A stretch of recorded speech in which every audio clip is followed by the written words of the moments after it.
I am Tom Kortansky, Natural Resource Manager with Lake Metro Parks, and today we're stocking fish in all of our smaller ponds throughout the parks. That's a big fish here.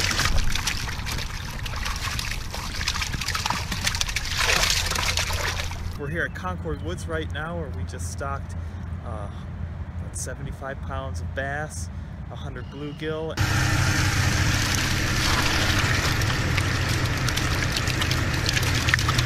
You got your pretty good, nice mix. There's some bluegill, maybe a few shellcracker, and then there's some hybrids in there too.